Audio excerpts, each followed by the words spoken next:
word out that, you know, you're a pretty aware person, you know, as far as that, but you just like go, well, I'm trying to get the word out, maybe I'll get screwed, maybe I won't, but I'm just going to go for it anyway? Is that your attitude, or what? Well, it's been my attitude. Now my attitude is I just don't want that to happen anymore, you know. Mm-hmm. So I'm very reluctant to believe what anybody tells me anymore. Right. But have you developed an intuitive sense, perhaps, now? I mean, because you know how that can do. It can start shutting you down from certain experiences or certain places where you might need to be. That's true, and to a certain extent, I have an intuitive sense of where somebody's coming from, but it doesn't always work. Uh-huh. You know, that's what makes a con man a good con man, is that you get the perception that they're telling you the truth. Okay. And so someone who's really good at it, right, can know you. Or me, anyway. I don't know about you. Hold on 1 second. Let me grab my...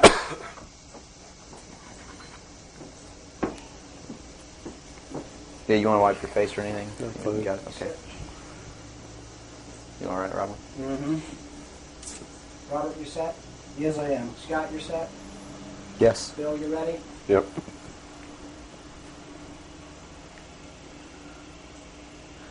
Bill, well, thanks for agreeing to the interview.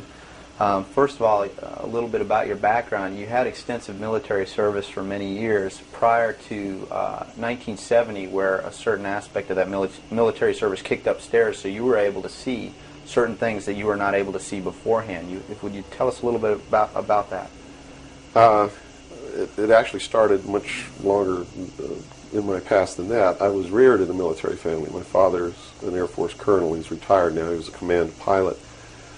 And as a child, I remember sitting around I remember the pilots at our house sitting around the kitchen table talking about their exploits in the cockpit and what they had seen in the skies. And some of that talk involved UFOs and what some of them called Foo Fighters.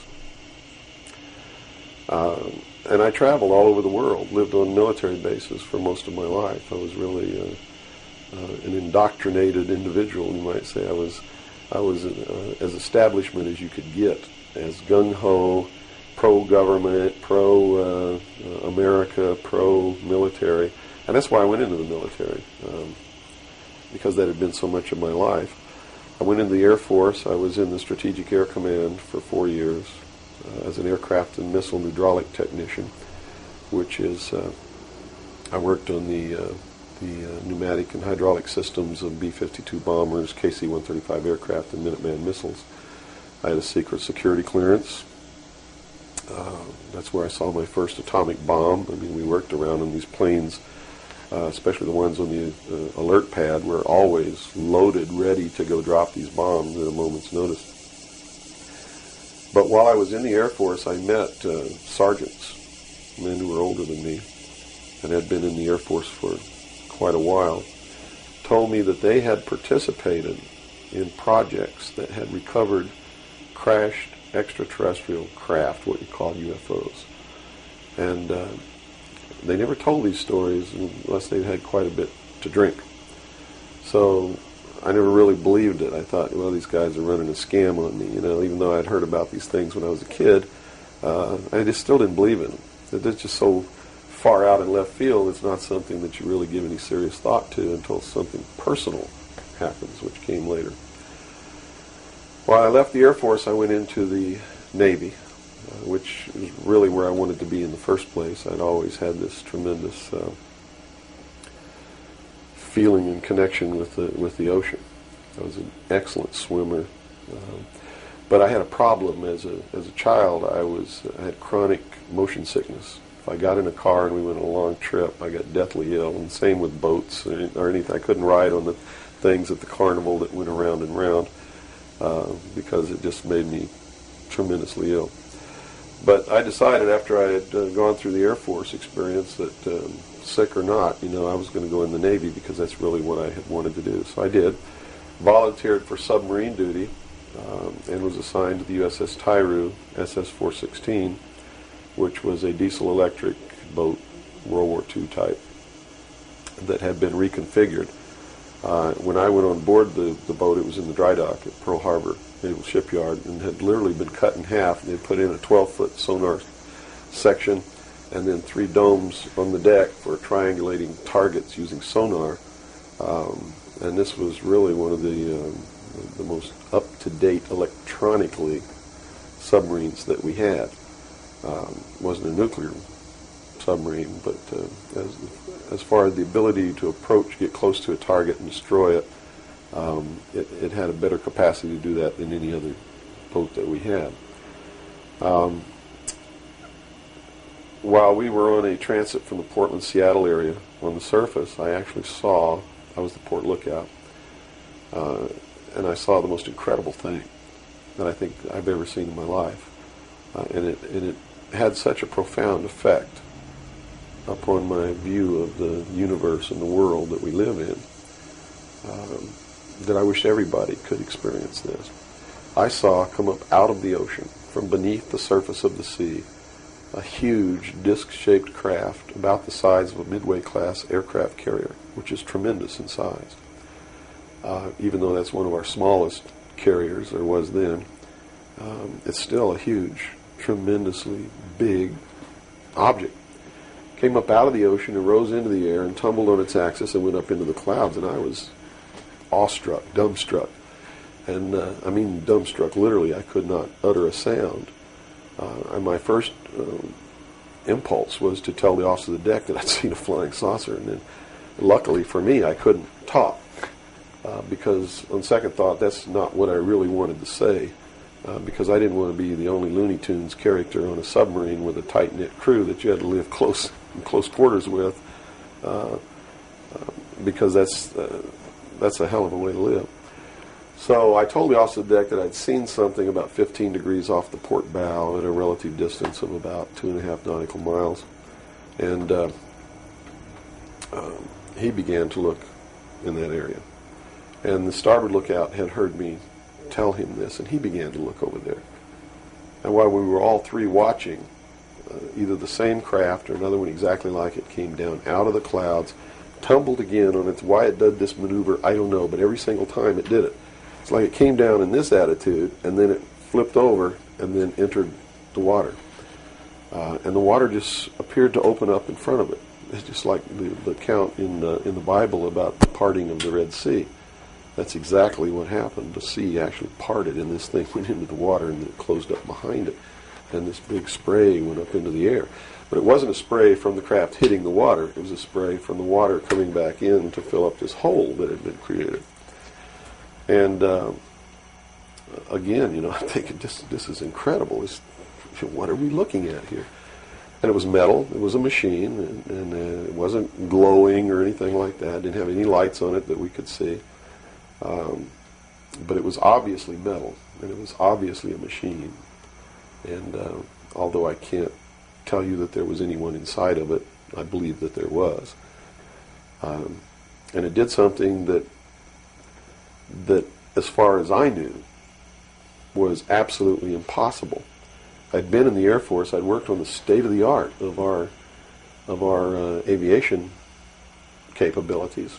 And here I was on the deck of a submarine in the conning tower, and I knew what we had to be able to have to go underwater, and I knew that the two were incompatible. Here's something that came from under the water and flew in the air and performed maneuvers, and then came back down and interfaced with the water at tremendous speed and remained intact, which realistically it never touched the water. The water sort of magically opened up in front of it, but something had to interface with that water. Anything that we had that interfaced with the water in that manner would have been disintegrated.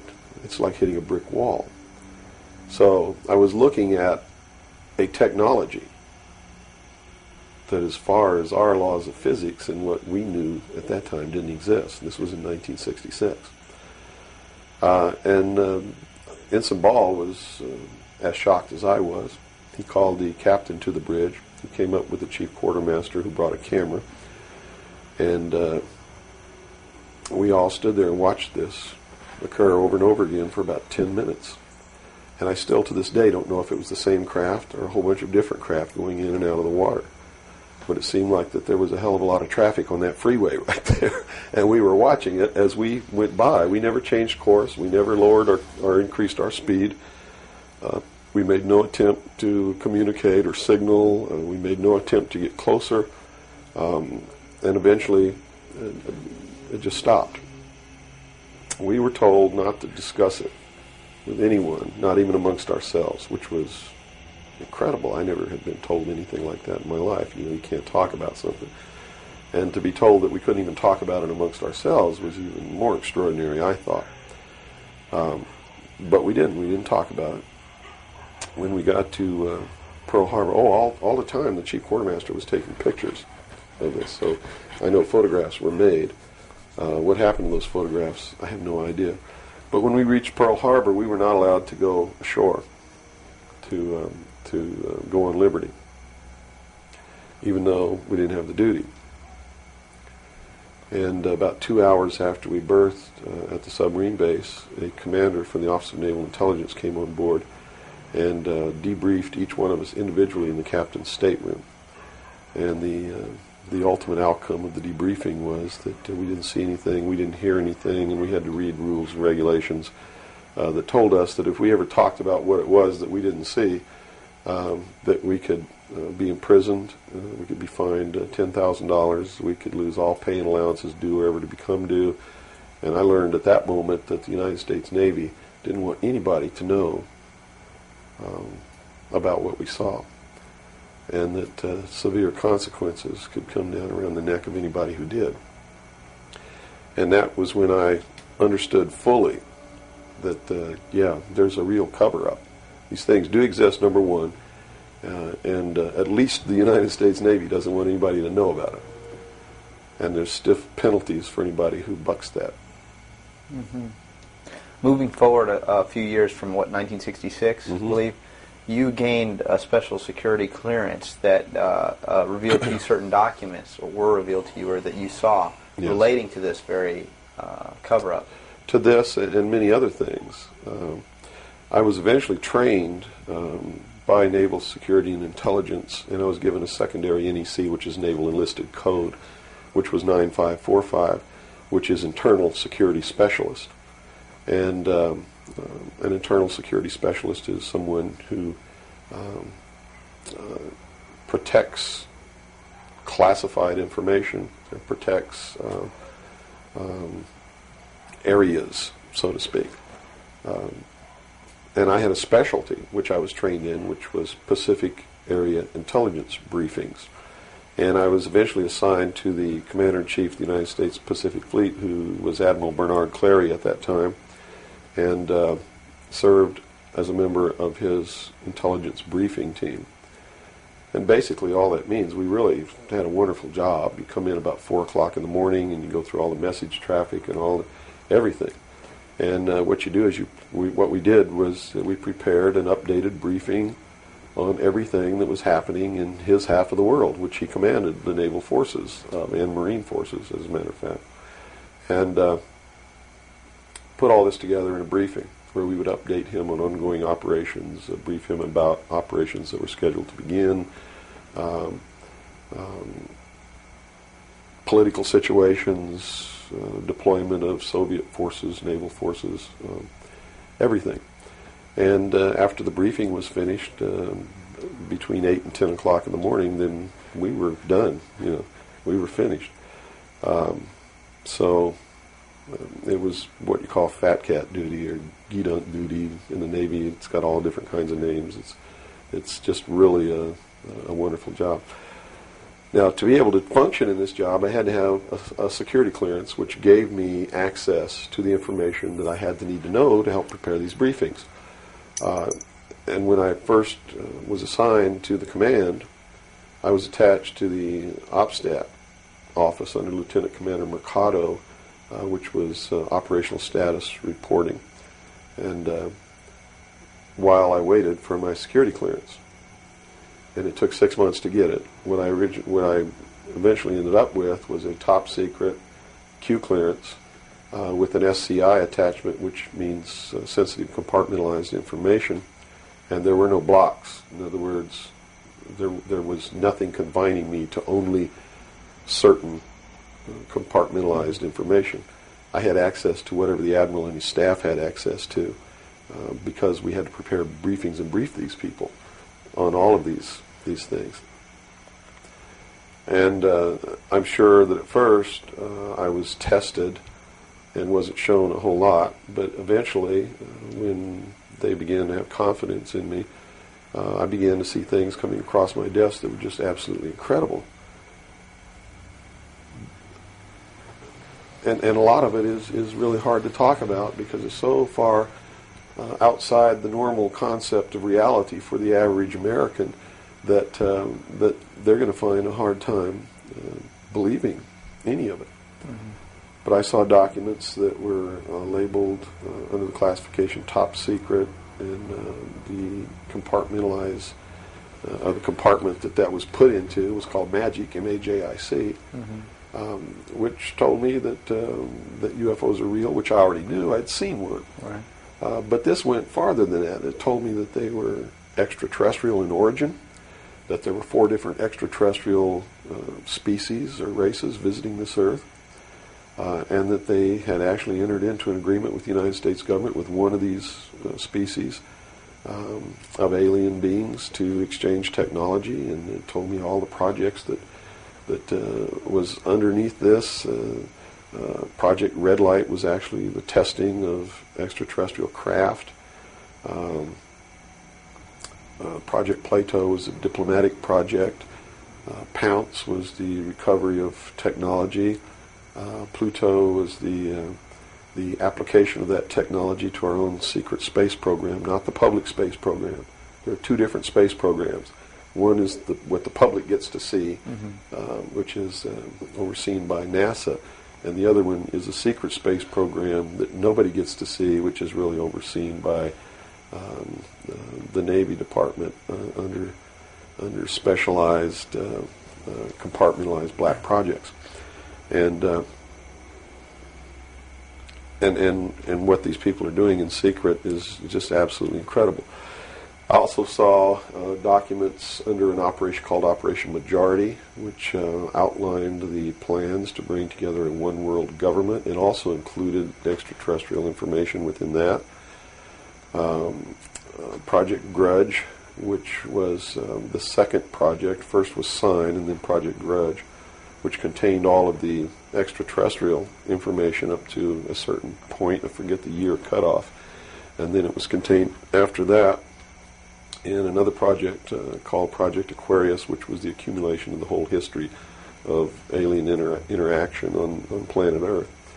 But I have to say at this point that I don't know if those documents were really telling the truth or not. They could have been showing me these things so that eventually I would go out and talk about this. And maybe that'll become clear to you later why they may have done that. It could be real.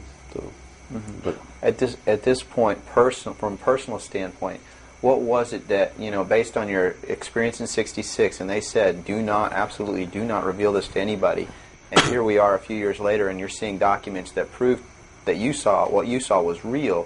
What was the one factor or a number of factors that led you to the decision to say, I've got to get this out, I've got to tell people about this? I saw contingency plans called Majestic. And these contingency plans were to, first place, a contingency is a plan that can be implemented if certain things occur. And the certain things that would have tripped this contingency plan are, number one, the public sector is getting too close to the truth, so they have to implement this to get them steered off the track. Or number two, we don't want to tell the public the truth about the alien presence, but there's so much alien activity occurring that the public is on the verge of finding out anyway. Let's tell them this story so that it doesn't cause consequences that we don't want. And that plan was called Majestic. I was in a bookstore one time. I'd never seen UFO magazine. Didn't even know it existed. In fact, I didn't even know that there was a UFO culture in the world of people who study UFOs or worship UFOs or have little UFO meetings. I had no idea that was occurring. I was in a bookstore one time, and I was looking at the magazine rack. I'm an avid reader, and I'm always in bookstores. And this one day, I saw a magazine just popped right out at me, at UFO. And I picked it up, and I looked inside, and here is Majestic, all right there. And even the people who had been named to implement the plan were the ones who were actually implementing it. William Moore, Stanton Friedman. I'd never heard of Jamie Chandray, but he was named, and they had brought out a supposed genuine document called the Eisenhower Briefing Document, which in reality is a fraudulent document. It's a fake, and it was created to implement the plan Majestic, to either indoctrinate the public on what the government wants the public to perceive as happening, or to steer researchers away from the truth, or both. So this wasn't revealing the plan of Majestic, but it was actually implementing the plan. Implementing the plan against the public. It was a psychological operation against the public. So this is what you saw. So immediately my head began to spin around, and I began to think, God, I've got to tell people that they're being manipulated. This is a lie. And it really, if the public were using their own intellect, they would know that it was a lie. The executive order quoted for this document was 92,000 something. I believe it was 92447, which is 92,447, and it was supposedly written by Truman. But Truman never wrote an executive order higher than 9,000. I mean, even today, there's no executive order with the number 92,000 on it. They've been consecutive since the beginning. So it was clearly fraudulent. So it's clearly fraudulent, but the public doesn't catch on to this. And here you got Stanton Friedman, one of the guys who implemented the contingency plan, Majestic, running around the country telling everybody it's not an executive order, it's a date, September 24th, 1947, which it very well could be a date. But it's listed in that document as being an executive order of the President of the United States, Harry Truman. And because of that, it's fake. And many other things. But specifically, that is the most glaring proof of fraudulent intent in the document. There are many other things in the document that also prove it's a forgery. But here they are. They're running this contingency plan, and here I am. I know all about it, and here's the public out there biting it. They even ran that thing in the New York Times, like a 2 or 3 page spread showing all the documents. So it had tremendous credibility lent to it by that action. And so I decided that I had to tell the public and get people on the right track, which is, the right track is don't believe anybody. Don't believe me. Don't believe George Bush. Don't believe anyone. You got to go out and you got to get proof in your hand before you can believe anything. And to do otherwise today is the biggest mistake that anyone can ever make. You begin believing people, putting your trust in them, that they're telling you the truth. I guarantee you're going to take a ride on a roller coaster you don't want to be on. Mm-hmm. Now this controversy, and I say the very understatement controversy. Yes. It also is now extending, based on some things that you're revealing, into the Kennedy assassination. Yes, in the set of documents, which really was literally 2 or 3 file cabinets of documents, called Operation Majority, I saw documents which told me what happened in Dallas and why. And basically what these documents said was that the intelligence community felt that John F. Kennedy was a threat to the national security, which translated into reality means was a threat to the New World Order, the one world government which they were actively in the process of forming. Was there anything on record that indicated that he was out to... things that he did would threaten that New World Order? Oh, absolutely. He had written an executive order. I don't remember the exact number now, but it's available to anybody that wants to go look it up. He had written an executive order ordering the printing of United States notes, which would have broken the back of the Federal Reserve, which is one of the major instruments of propelling the United States into the New World Order by destroying our economy, the basis upon which we live, the basis upon which our whole society is founded. Is being ripped right out from under us. That was one. Number two, he refused to provide air support for the invasion of Bay of Pigs, which ensured that that would be a failure. He had threatened publicly on several occasions to disband the CIA and scatter it to the thousand winds. He had ordered, in the documents that I saw, he had ordered the intelligence community prepare a plan to disclose the truth about UFOs to the public. Now, I don't know what that truth was. Could be that maybe there are no extraterrestrials. But whatever the truth was, he had ordered a plan to be prepared that disclosure was going to be done according to that plan within the following year. And the intelligence community considered that to be out of the question. And according to the documents that I saw, his assassination was ordered by the policy committee of the Bilderberg Group, which is really the secret world government, and was carried out by agents of Division 5 of the FBI, the Secret Service, the Central Intelligence Agency, and the Office of Naval Intelligence, of which I was a part, in Dallas. And it said that the assassin, the man who actually administered the head wound, was the driver of the car, William Greer, a Secret Service agent, who used an assassination pistol built by the CIA for assassinations that was really an air gun that fired an exploding pellet or could fire a small hypodermic needle or a poison dart using any one of many different deadly poisons. Specifically, it said that he fired an exploding pellet which contained shellfish toxin, and that the act was plainly visible in a film withheld from the public. I looked for 16 years to find that film, and I finally found a copy that showed William Greer turn around and shoot the president. And since 1988, I've been showing that film wherever I'm able to show it to wake people up. It is not our government, though you have to understand, that is doing these things. It is not our government that's failing us. It's not the Constitution or the Bill of Rights that's a bad instrument. It is a group of men who belong to secret societies who have infiltrated our society and our government at all levels and are destroying it and subverting it from within. And every member of naval intelligence that I knew who was an officer was a 32nd or a 33rd degree Freemason. And I asked my commanding officer at one point, I said, why are all you guys Masons? He said, Masons are used to keeping secrets. It's part of their fraternity. So if you want someone who already knows how to keep a secret, you recruit Freemasons. Well, later on, I found out what the truth is. The truth is you're not going to be a naval intelligence officer unless you are a Freemason or a member of the Ancient Order of the Rose and Cross, but you have to be high degrees for that. I think the reason I was selected as enlisted man is because I had belonged to the Demolay Society. Which is what? As a teenager. That's sort of the first level of Freemasonry. That's how they recruit teenagers and indoctrinate them into their principles so that they go right into Freemasonry when they become an adult.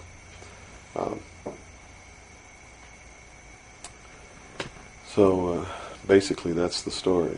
Yeah. Okay. Well, based on the information that you're revealing, which would seem to be equally or if not more of a threat than what Kennedy was originally planning on doing, is actually revealing the underlying cause of all of this. Why is it that you are here today, or how is it that you are here today and you're not, conveniently taken away and put in a padded cell somewhere so that you can't speak of these things? Well, I really don't know the true answer to that question, because you would have to ask them to find out why they haven't done anything. But I can tell you this. I began to reveal information in 1976, and I was physically attacked on 2 occasions. My skull was caved in. That's what all these scars are here. On the second attack, I lost my leg. They visited me in the hospital. They had no intention of killing me. They were delivering a message to me. Shut up. And that was the message that came through loud and clear. And 2 men who identified themselves with identification cards who belonged to the Defense Investigative Service, which is really the Defense Intelligence Agency, asked me if I was going to shut up or they were going to have to do it right. And I told them, I said, you don't have to worry about me. I'm going to be a good little boy for the rest of my life, and I'm going to shut my mouth. And I did for 16 years, kept silent until I saw this UFO magazine in a bookstore, which indicated that they had implemented the contingency plan called Majestic. But if you want to know what I think the reason is, I believe that there are several. One, they've had a plan that's been in force since the 40s to debunk, ridicule, destroy anybody who ever talks about these subjects. And the public has been thoroughly indoctrinated that if you talk about any of these things that I'm talking about, you're just another nut. So the public, by and large, doesn't pay any attention to it. So in that sense, I'm not a threat. If the president had come on television and said, hey, this is what's going on, then they would have listened and they pay attention to it. But people like me, they perceive me as being just another loony bin, fruitcake, nut, which I assure you I'm not. But that's the perception that they've been brainwashed into believing. And so that's what they believe. Number two, I am so much in front of the public from the very beginning when I began to talk. And that's how I protected myself, or at least that's what I thought would protect me, and so far it's proven to be right, was that if I got literally in front of the public overnight, in front of a large public, that they wouldn't do anything to me because it would substantiate what it was that I'm saying. And they certainly don't want to do that. It would also create a martyr. And martyrs create tremendously dangerous political movements that they don't want that either. So literally within a 24-hour period, I spent $27,000 mailing a thick packet of information all over the world to people I'd never heard of, didn't know. We went down and got some mailing lists and just mailed this stuff all over the world. And so literally, when people opened these packages in their mailbox, and it was a perfect plan because they couldn't stop it. They didn't even know I was going to do it in the first place. And since we sent it all over the world, once it was out, there's no way they could retrieve it. At least no way that I can conceive of.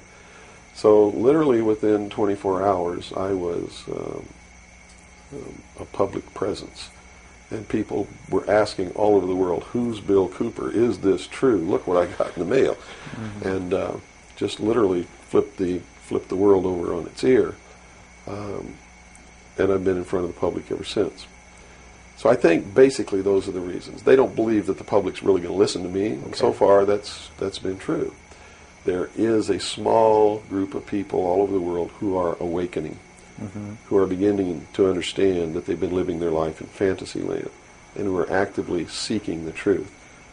But by and large, when the secret power structure says, as I've put in the first chapter of my book, right out of one of their own technical manuals, that a nation or world of people who do not use their intelligence are no better than animals who do not have intelligence, and thus are stakes on the table by choice and consent.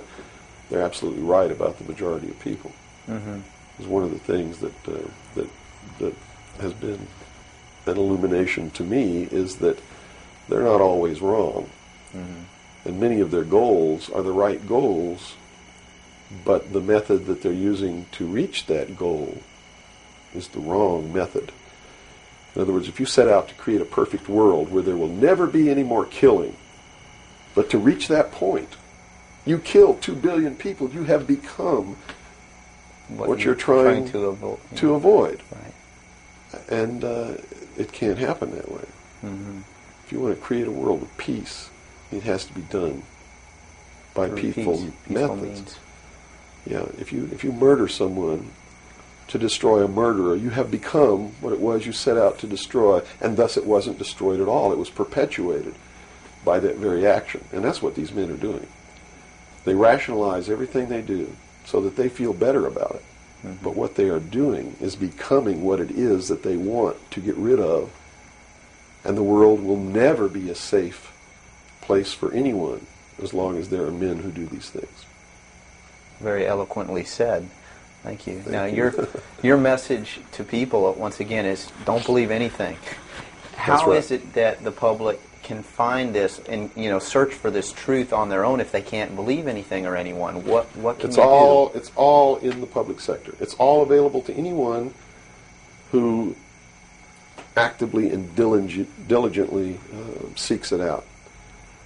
Everything that's in my book, Behold a Pale Horse, is all Everything in here, all the documents that are in here, Mm-hmm. everything that's in this book is in the public domain. Can be substantiated? Yes, and I intentionally wrote this book not using anything that wasn't available to the public to show people that, yes, if I can find this information, so can you. I have tons of stuff that's not available to the public. But as you can see by reading this book, you don't need that stuff because it's what you need is available to you. Public libraries are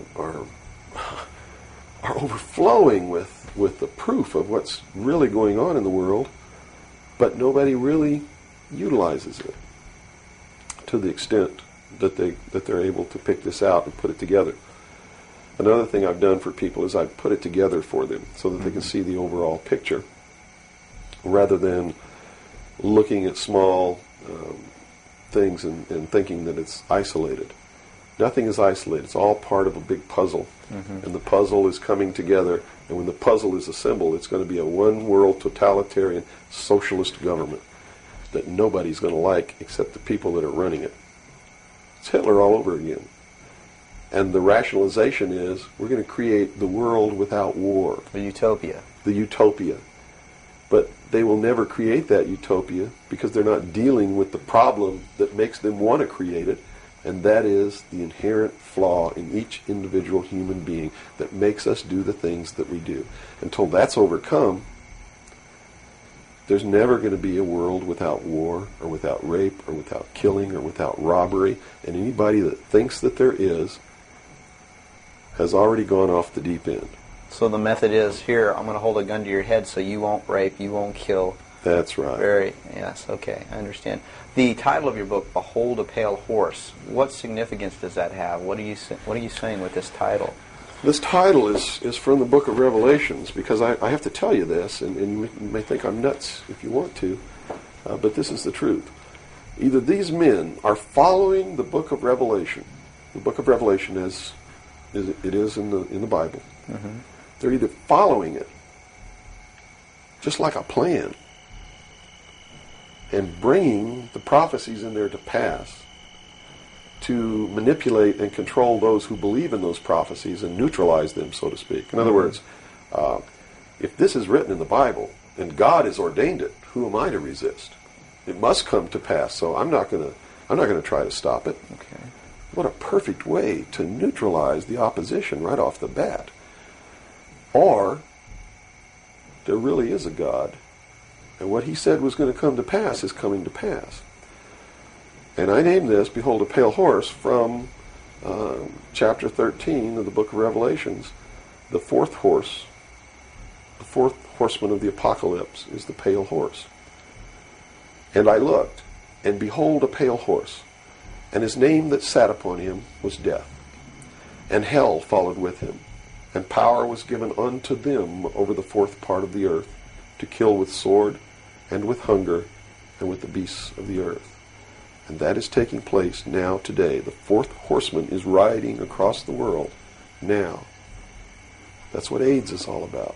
That's what all these little brush fire wars all over the world are all about.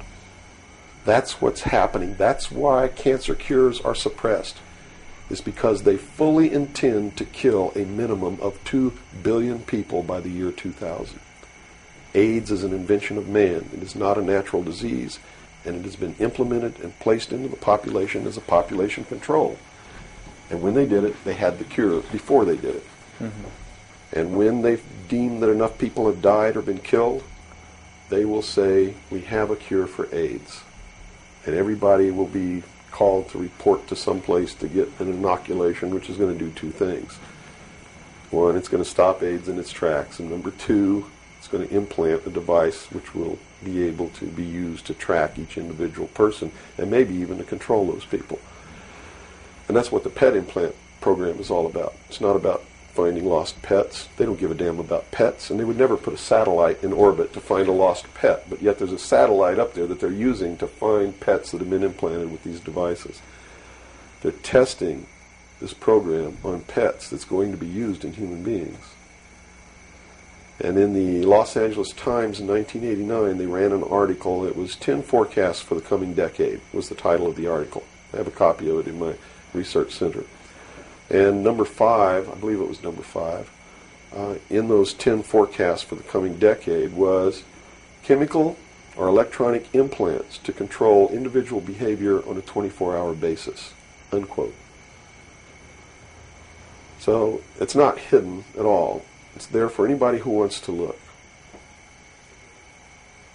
But nobody's looking. Nobody's looking.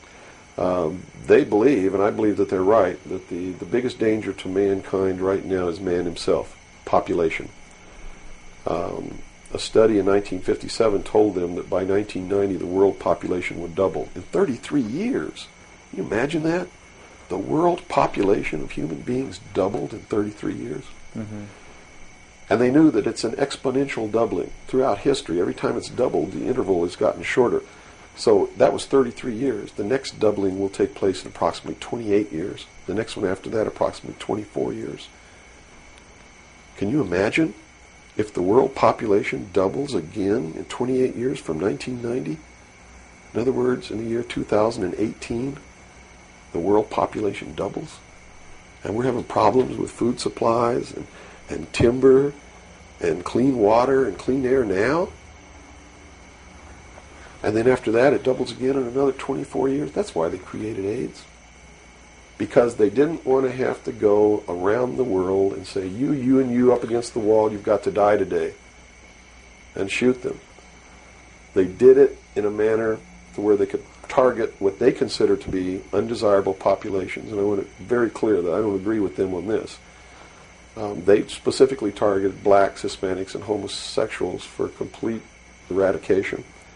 And AIDS is really going through those populations, and it's really doing a number on blacks, Hispanics, and homosexuals. That theory has made news. I've heard that before, and this it's been isn't a debunked theory. very clear by the public, saying, "Oh, that's ridiculous." But you're saying that that may indeed be the case. It's not ridiculous. I actually saw this in documents, and the project name was Project Naomi. MK Naomi was the name of it. It was a CIA project. The AIDS, whatever causes AIDS, whatever that turns out to be, according to those documents, was developed at Fort Detrick, Maryland, under a CIA project called MK Naomi. It was financed by $10 million for the Department of the Army's biological warfare programs. It was carried out, supervised by the CIA, carried out by scientists who worked for the Special Operations Division of the Department of Defense. And it's doing its job. And would you assume if AIDS doesn't work, there's a contingency plan for that even? Well, I think that they have other things out there working concurrently. One thing I've learned about these men is they don't just do one thing. In case the public discovers what they're doing, or discovers that somebody's doing, whether they know who's really doing it or not, and stops it, what they have running is several concurrently running plans, so that if one or two fail, the other ones are going to take care of the problem. It sounds pretty hopeless. I mean, based on that scenario, is there anything, any uprising or what? Yeah, there is, but it requires that people wake up. It requires that they really learn the truth instead of live their life in fantasy land. You see, because nothing can exist without the consent of the people. Unless they buy it, it's not going to happen. And all of these plans lead to the public's ultimate acceptance of what they're going to do. In fact, they're designed to make the public ask for it. For instance, the burning of the rainforest in Brazil. I know people who are just up in arms. Stop this. We've got to stop the burning of the rainforest, which is exactly what the burning of the rainforest is designed to do. Because Brazil is a sovereign nation, right? How can you tell a sovereign nation to stop burning its own forest? You can't. What they're asking for is control over a sovereign nation by a world governing body who can then send troops, a police force, to make Brazil stop burning the rainforest, and that's why they started the burning of the rainforest in the first place. You see, they went down there and they built a road across the Amazon jungle that went nowhere. There was no reason for this road to be built. There was no place to go. It doesn't go from here to a city on the other side. It just goes across the jungle and ends. And they built this road on purpose because they knew that most of the people in Brazil are so dirt poor that they would see this road as the answer to their prayers. Free land, free timber, a way to support their family, a way to become wealthy, or at least more wealthy than they were, which was no wealthy. Mm-hmm. And that's exactly what happened. Millions of people headed out down this road and staked out some land and burned the forest and tried to grow crops. And they found that rainforest is no good for growing crops. It'll grow one crop, and then you got to go burn more trees and plant another crop because the soil is poor. And that's what's happening. Mm-hmm. And that's why the forest is being burned. And it was done intentionally to create the scream of stop burning the rainforest, so that then they could offer the solution.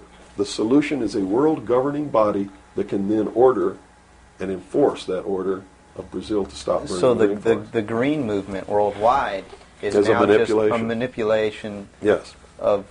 Now it's been proposed time and again too that big business is behind things like this, and that would represent a capitalist approach. But what you're saying is we're heading toward a socialist approach based on this scenario. You have to understand the difference between capitalism, socialism, communism, what all of these things really mean.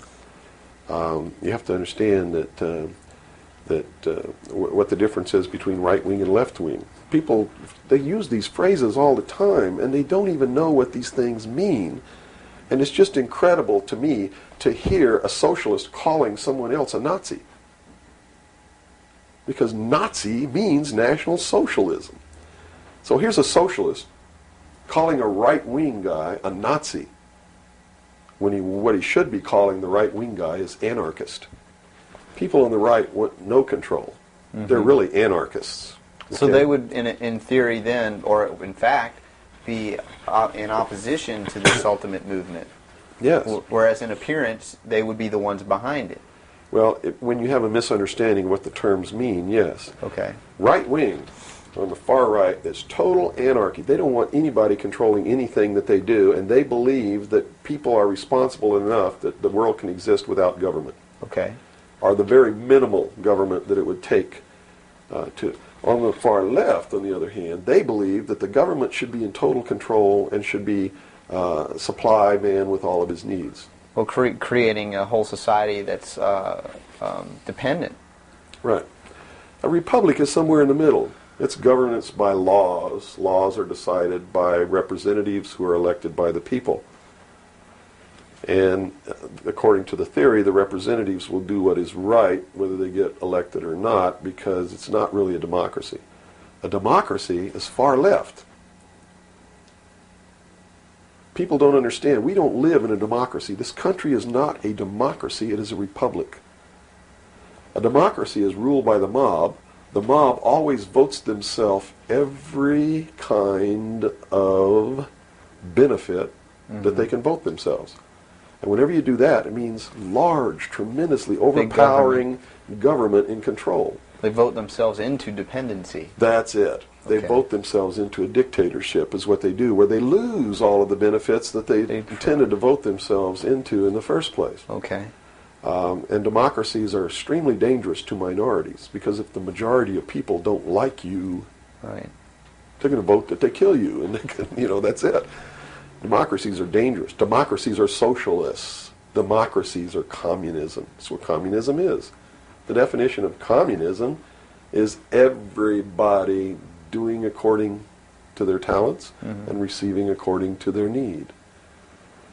And it doesn't work. We already know it doesn't work. Man, by his inherent nature, is greedy. Mm-hmm. So those at the top always end up having everything, and those at the bottom end up having nothing in communism.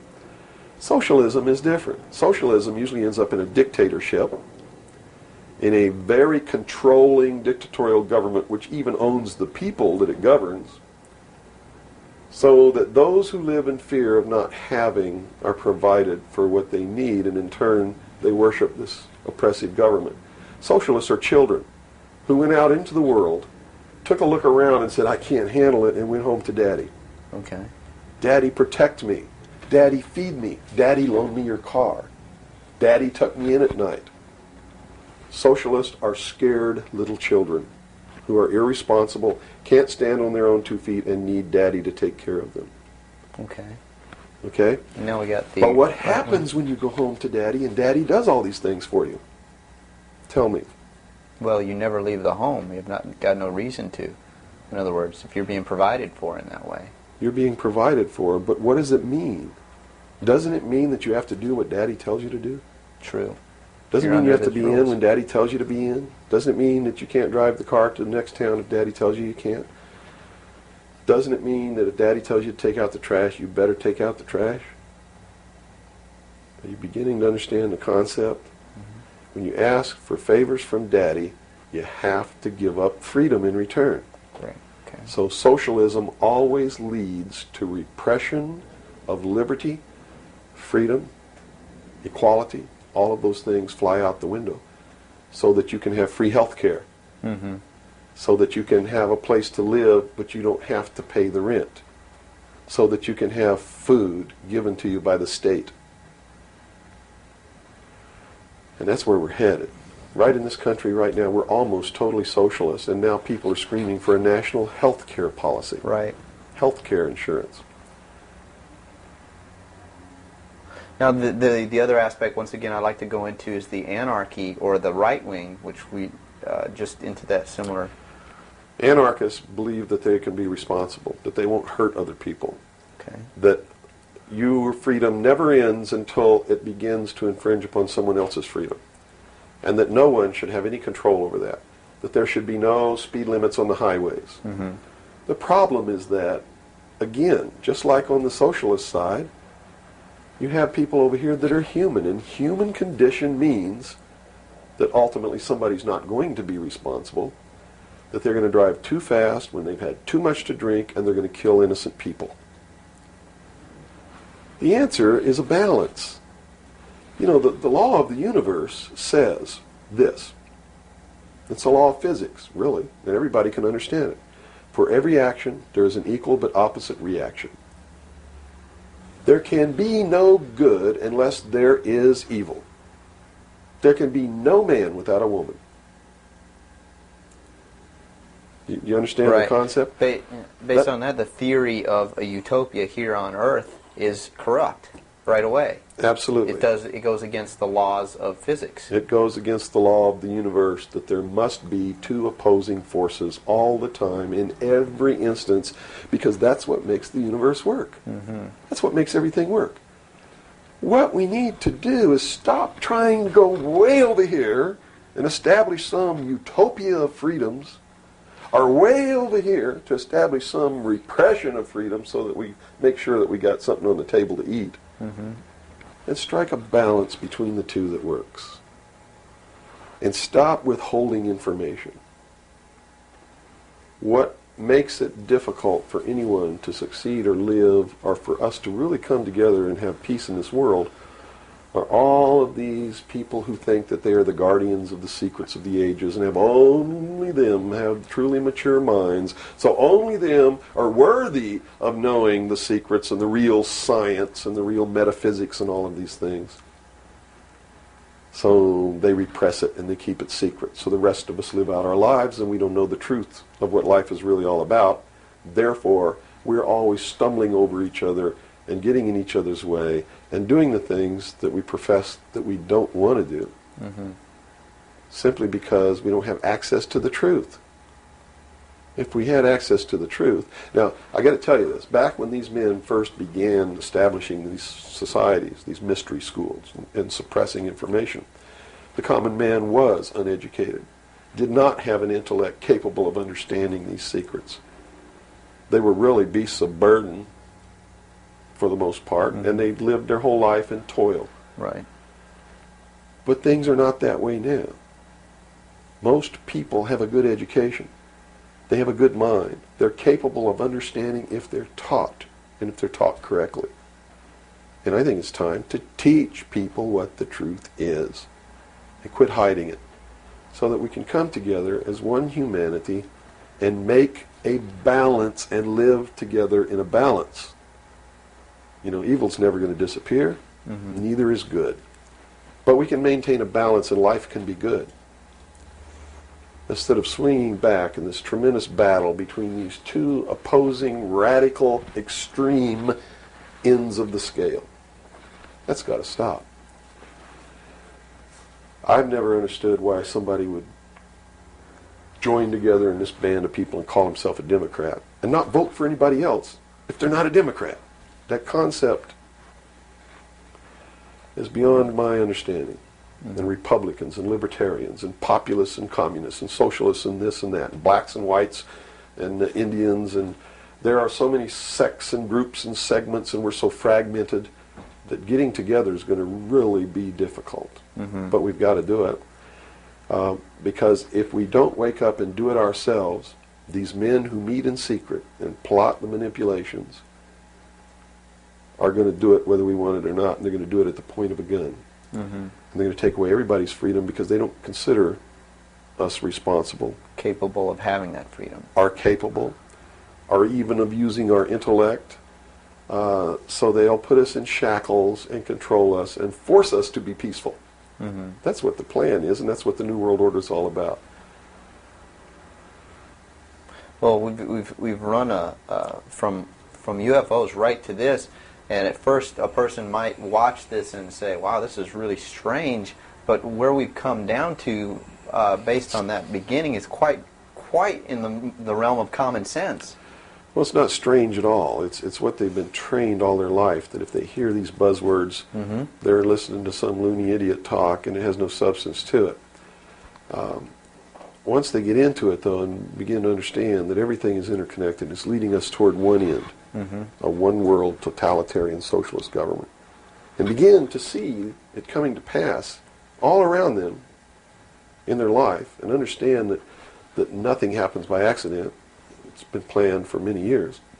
Then they begin to understand that UFOs play a big role in this.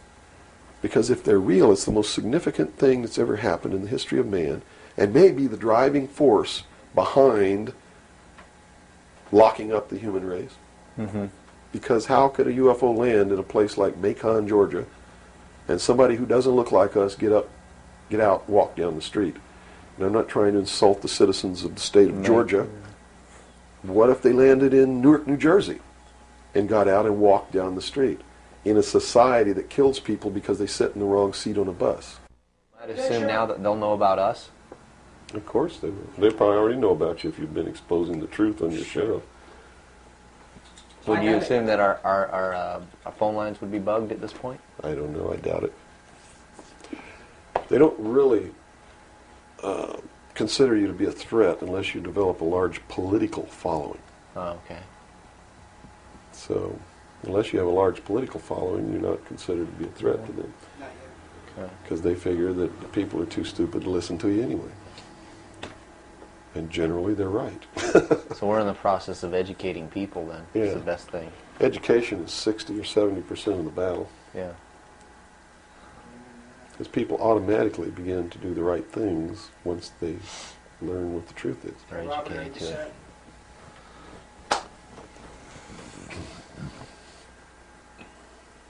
Yeah. Hold on. Okay, I got it. Ready? Ready. Okay, go ahead. Let's go back into the Kennedy situation here. Now, the Warren Commission was highly publicized. All the things that went on there. I was shown a videotape just yesterday of was it a Zapruder film?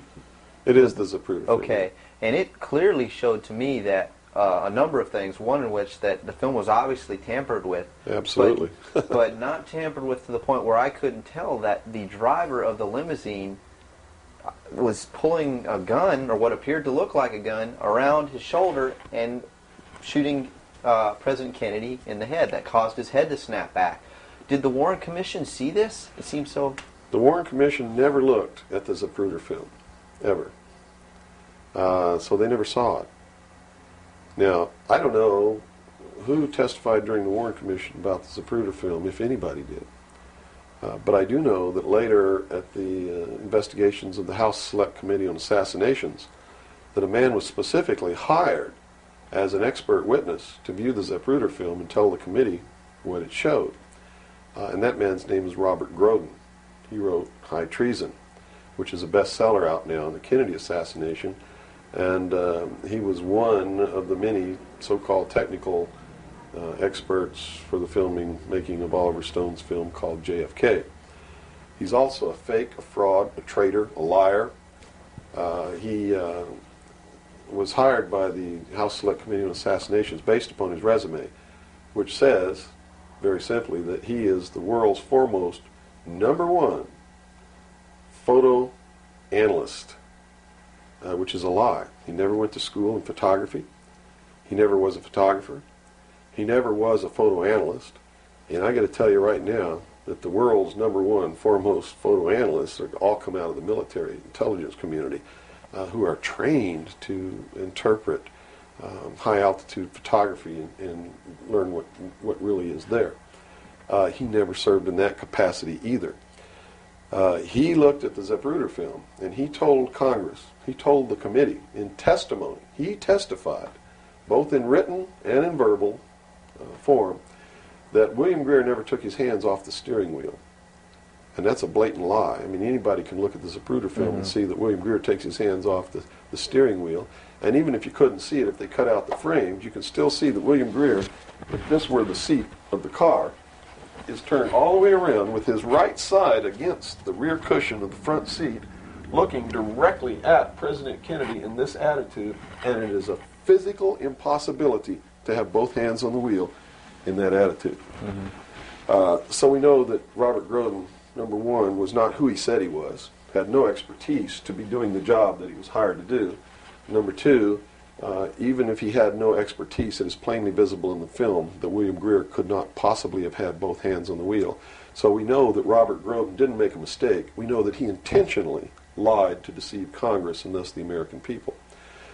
And what's real strange about it is he's been very active in the research community, supposedly exposing the assassination of President Kennedy. But if you look what he does, he is constantly coming up with new theories, supposed new evidence, most of which is fake. And in his book now, High Treason, he makes a statement that Kennedy was probably hit from the front and the rear at the same time. His job is to keep the American people confused and propagate the lie that our government is no good, that it's our government who assassinated John F. Kennedy. And I'm here to tell you, it wasn't our government. It was the secret societies known as the Illuminati, the Knights Templar, the Freemasons, who assassinated John F. Kennedy. And the proof is right there for anybody who wants to see it. William Greer was a Freemason, #1. He was the Secret Service agent who shot Kennedy. #2, in Dealey Plaza, there's an obelisk, a monument commemorating the location of the first Masonic temple in the state of Texas. Dealey Plaza is on the 33rd parallel, which is one of the sacred numbers in Freemasonry.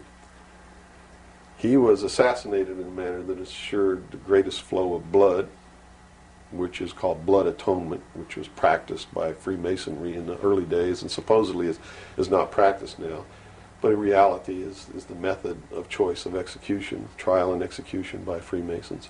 The Bilderberg group that orders his execution is the Supreme World Council of Freemasonry and consists of 39 permanent members, which is 3 times 13, which is also the exact number of men who signed the Constitution, 39. You see, our forefathers were also members of this secret group, and this country was founded to bring about the New World Order. And it's all in the Great Seal of the United States, which was, and that the design of the Great Seal was made law in 1782. It's just absolutely incredible that the American people don't understand that groups of men don't get together and meet in secret and take blood oaths which say that they can be cut open and their heart ripped out of their body and their intestines scattered over the floor if they talk about the secrets. That's not a benevolent fraternity. That's a dangerous group of men. Grown men don't play games like that. They're serious. It's the secret societies who are bringing about the New World Order. They're the ones who killed John F. Kennedy. There's nothing wrong with our Constitution or our Bill of Rights.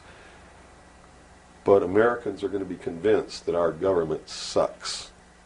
And that's what all this stuff is all about. So at the beginning, the founders of this country actually did create what was I guess you could say, an above-board, good government basis for a good government. Yes. They gave us every tool to ensure the success. But it was an experiment, you see, because man had always claimed that he could rule himself, but had never been allowed to do that. Even in ancient Rome, they call it a democracy. The man didn't rule himself. He was ruled by other people who made man think he was ruling himself. But the truth was, a Roman centurion could march down the street and grab anybody they wanted to and make you do whatever they wanted to, or just execute you on the spot. And that was the truth of the matter. Those weren't free people. In the history of the world, there had never been a people who were truly free or who truly ruled themselves until the United States of America was created as a republic by which we ruled ourselves through elected representatives whom we sent to the State House, either in the States or to Congress, to do it. They also gave us every tool by which we would destroy ourselves if we weren't capable of doing it. The United States and France, the revolution in this country and the revolution in France, were created to bring about governments which would function as the antithesis to the kings and queens of the world and cause them to topple off their thrones. It also gave man a chance to prove once and for all whether he could rule himself or not. And if he could, fine. That would be the New World Order. If he couldn't, they built the tools into the Constitution to allow them to take it away from us. And those tools are the creation of the federal democracy within the boundaries of Washington, D.C., and the right to contract, through which, if we were irresponsible, we would contract to receive rights from that federal democracy and thus, in return, give up our freedom. And that's exactly what's happening.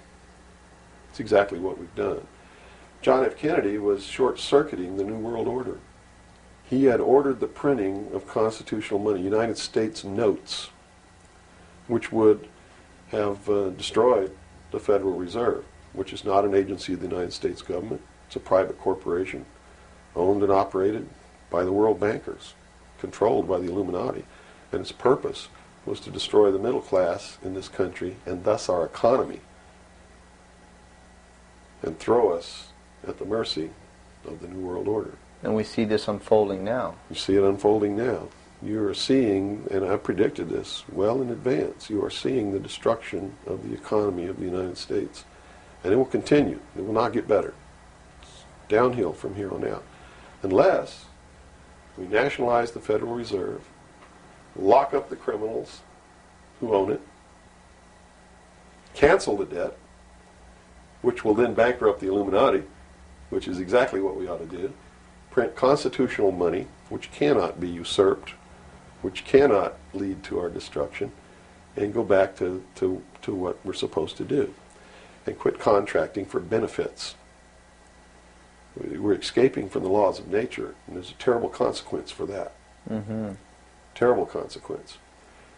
We have to function within the laws of nature.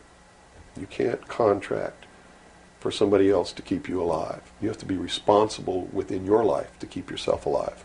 Mm-hmm. And if you can't do it, then you have to die. That's the law of nature. You see. Kennedy also did a lot of other things. I mean, he was a believer in the Bible. These men who are bringing about the New World Order don't believe in the God of the Bible. They believe in the God of light, Lucifer, the angel of light, who was flung down to the earth and became the Lord of the world. That's their God. That's why everything they do goes against what people know to be the right thing to do. They believed that man was held prisoner by a vindictive, cruel God named Jehovah in the Garden of Eden. And that Lucifer, through his agent Satan, set man free from the bonds of ignorance to which he was chained to the Garden of Eden, and thus brought the gift of intellect, wisdom, to man, and thus is the true benevolent God. And man, with his intellect and his wisdom and his knowledge, will create technology which will elevate man to the position of God. And all this is allegorical. Don't take the story literally, you see, because it's all allegorical. They believe that intellect, reason, is the light, is the true God, is what makes man God. And I'm not going to debate the right or wrongness of that, because who the hell knows? But I can tell you that they pervert whatever it is that might be divine about their philosophy by becoming what they profess They to want destroy. To destroy, yes. And so, in their zeal to bring about the New World Order, they destroyed the political will of the nation when they assassinated John F. Kennedy, which has furthered their goals because it made a lot of people feel so helpless Right. that, God, if they can kill the president, who am I? You know, what can I do? I'm just one lonely, helpless person. So they quit voting. They abdicated their power. And, of course, through agents like Robert Groden and many others, Oliver Stone, they're being convinced that our government sucks, that our government is the problem, that the Constitution doesn't work, that the Bill of Rights aren't real. We're playing right into their hands, in other words. We're playing right into their hands because there's nothing wrong with the Constitution or the Bill of Rights or our government. It's the people. You see, it's been infiltrated. And from within, they are eating at the heart of this nation like a cancer, this secret society. They are destroying it. They are subverting it. Our Constitution has not been allowed to work since 1945 and maybe even earlier. And they have been working behind the scenes to bring about a one-world totalitarian socialist government with the Communist Manifesto as its platform through the United Nations, which was created by this nation from an older organization called the League of Nations, which was the original foundation. And at the highest levels of our government, the Constitution's already been scrapped, and they are working under the aegis of the UN Participation Act and the United Nations Charter. Which says what? Which says that there are no rights, there are only what you call privileges. And privileges can be granted or taken away at will by the state. Quite frightening scenario. It's a very frightening scenario, and people better wake up to the fact that unless they wake up and do something about it now, there's only going to be one alternative. And that's either take up arms, restore the Constitution, and the blood will run in the streets of America, or reach down and put the shackles around your own feet and march off into slavery peacefully.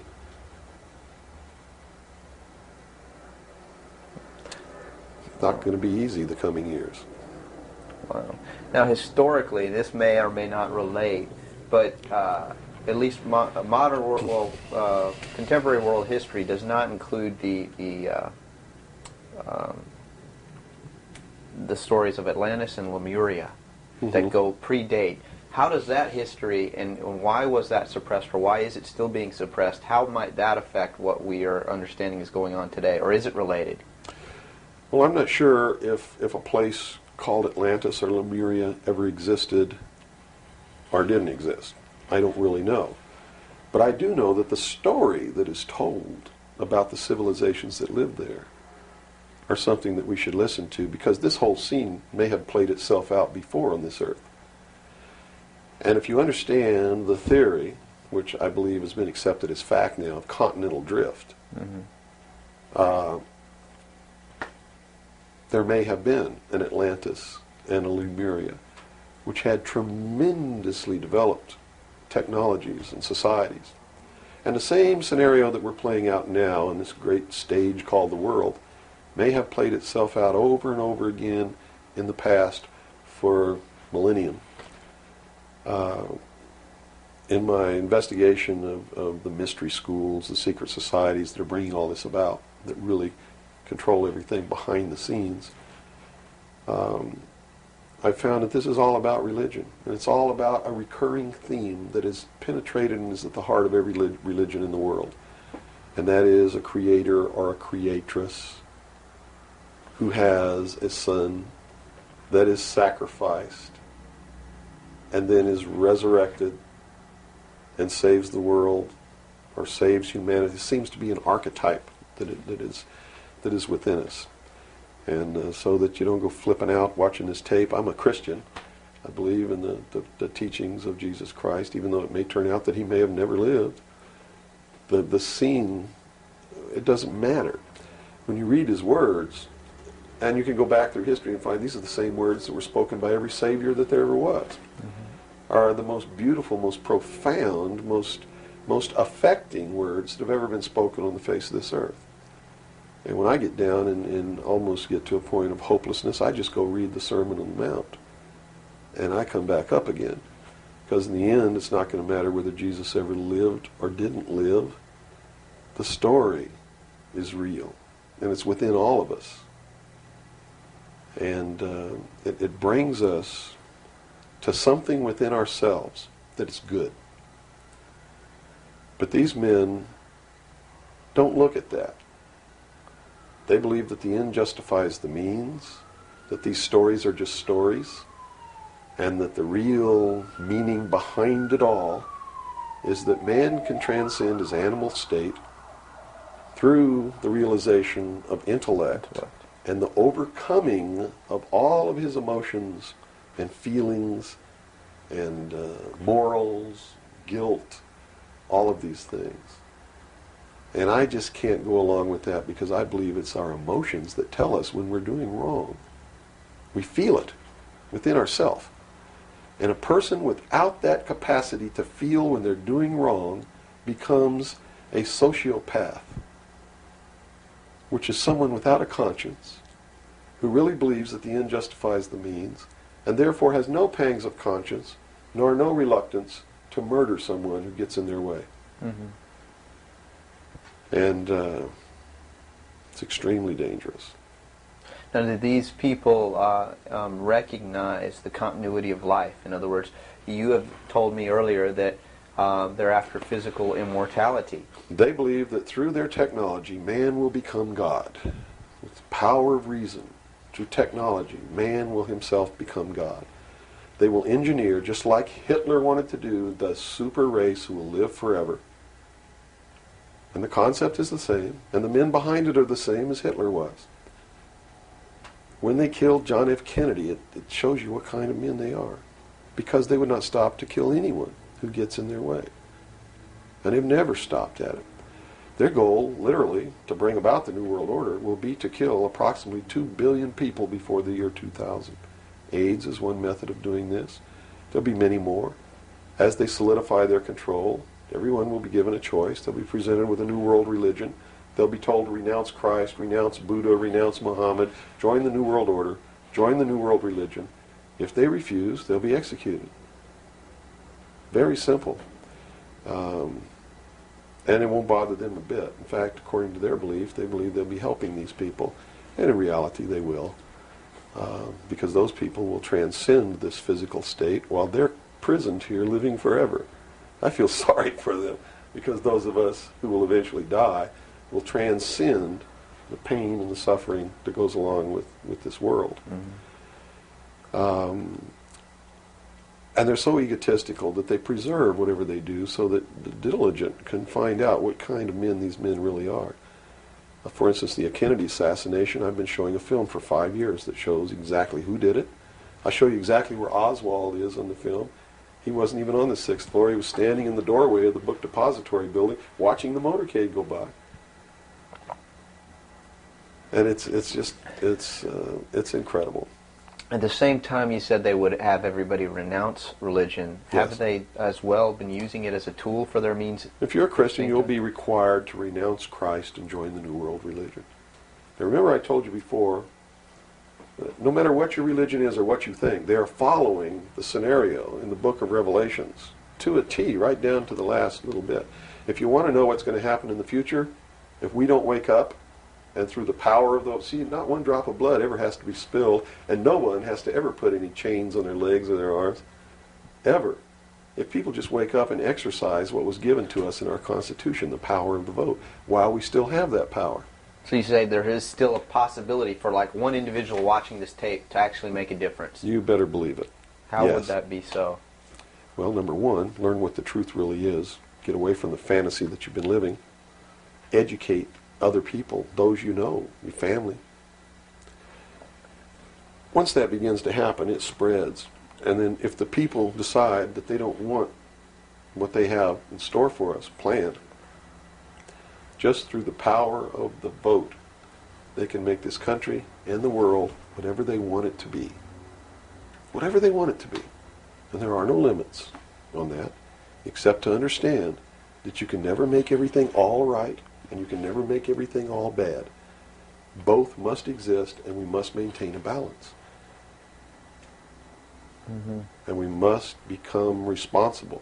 If each individual on this earth learned to walk in a divine state of grace, responsible for themselves, their family, their city, their state, their country, and for the world. And to the laws of nature. And to the laws of nature. And actively participate in solving the problems of yourself, your family, your city, your state, your country, and the world. There could never be a group of men meeting behind closed doors in secret that could ever control anybody. But by abdicating responsibility, by not walking in that divine state of grace, makes possible anyone meeting behind closed doors to bring about the world that they want. And the world that they want may not be the world that you want, or that I want, or that these people watching might want. If you don't participate, you can't complain. If you don't help cook the meal, you got no right to bitch about it. You got to sit down and eat what's put on your plate. If you don't like that, then you should have been in the kitchen helping to prepare the meal, helping to plan it, helping to prepare it, helping to serve it. If you want to sit on your butt in the living room while somebody else prepares the meal for you and decides what it's going to be and puts it on the table, it's too late to say that's not what you wanted to eat. It's too late to say it's not cooked the way you wanted it to cook. Well, that's very simple to understand. That's right. You got to eat it because you have to eat to live. And I think that anybody can understand the meaning behind that little story. Okay, let's take a step back to the Kennedy thing now. This is all about the Kennedy. Well, yeah, it is. But just specifically about, once again, I want to bring up the film as well. Another thing that came to my mind when I viewed it is that the two Secret Service men, the driver and the person sitting next to him in the front, regardless of what they claim happened, obviously did not operate in a way that you were trained as a Secret Serviceman to protect the president. Shouldn't they have just driven that car right out of there, and the other guy should have done something to protect or look for who's shooting? You know, it just didn't seem to make any sense. How would the Warren Commission not? They didn't see the film, so I guess they didn't see the film by design, because if they saw the film, they'd have to be responsible for the decision that they made that Lee Harvey Oswald was a lone assassin. Okay. So I think they didn't see the film on purpose because they didn't want to have to be responsible for saying, hey, look, the driver did it, you know. They didn't want to make that decision. And in a letter that Lyndon Johnson wrote to the Warren Commission, he specifically said in the letter, you must quickly identify Lee Harvey Oswald as acting alone with no conspiracy so that America can get back to business. Was Lyndon Johnson acting on behalf of this secret society, or was he concerned of course. He had to know all about it and approve of it because he was going to be the new president. And the new president would be in charge of the investigation. How high up a government official do you have to be before you're briefed of this, you know, the total of all the things that are going on, the reality behind them? Well, you have to understand that nobody exists on a high level in government who's opposed to the New World Order. Nobody. Our government has literally been infiltrated. And there's a cancer within our government destroying it, eating it, nibbling away at it, hacking off its limbs. And you said this started in 1945? 1945 was when the overt destruction began to occur, when Truman signed the UN Participation Act and the United Nations Treaty. It actually began long before that, when these secret societies began to infiltrate the government and appoint their members to important posts. Infiltration is easy. If one gets in, he can then appoint and hire others to replace people who are not members below him. So now we've had over 50, almost 50 years of this going on. At least. I believe that it started back probably 1913, 1917, when the Federal Reserve Act was passed, when the Council on Foreign Relations became a reality in this country. And you can, by diligent research and study, you can see when it happened, where it happened, who did it, and how it was done. It's apparent. When they say there's no conspiracy, I mean, we talk about a conspiracy. It started out as a conspiracy. But when they say today there's no conspiracy, that's not a lie. It's the truth. They're doing it right out in the open, right under our noses, and we're too stupid to know it, to see it.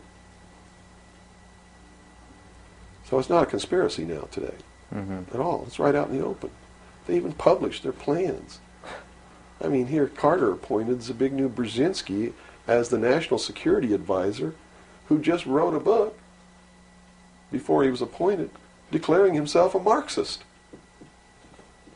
I mean, you read that book, this man believes in Marxism. This man is a socialist. Not only a socialist, he's an international socialist. He's a globalist. His goal, stated in his book, is to destroy the sovereignty of nations and bring about a one-world Marxist government. Now, the Carter administration was one extreme, and then we came into the Reagan administration, yet nothing changed. Nothing changed. What you're saying is that no matter what the political leanings, they seem to be playing the same game. As long as you're playing their game, it doesn't matter who you vote for, who you put in office. They all belong to the other side. They're in the pockets of the Illuminati. When you quit electing professional politicians, when you quit electing the guy who looks nice on television because he speaks good and he looks like the guy you wanted to marry or something like that, you're playing right into their hands. You know, they've made it so impossible for another Abraham Lincoln to get elected to the office of president that it's a wonder that we even have a chance at all. We need to send people to Congress and to government who are going to clean house. Kick all the members of secret societies out of the bureaucracy. Lock them up. Try them for treason. Because they are traitors. So one thing that may help is term limitations. We must have term limitations, and it must be only one term. And forget all this nonsense that anybody goes to Washington and don't know what's happening. They don't know what's happening simply because they haven't taken the time as citizens to understand how our government works before they ever go to Washington. You see, it should be a process that starts in infancy. It works its way up. And everybody should be taking part in the government. Now, if someone came in to office with this kind of knowledge and with this kind of intent to really push these people out, would they not be eliminated immediately?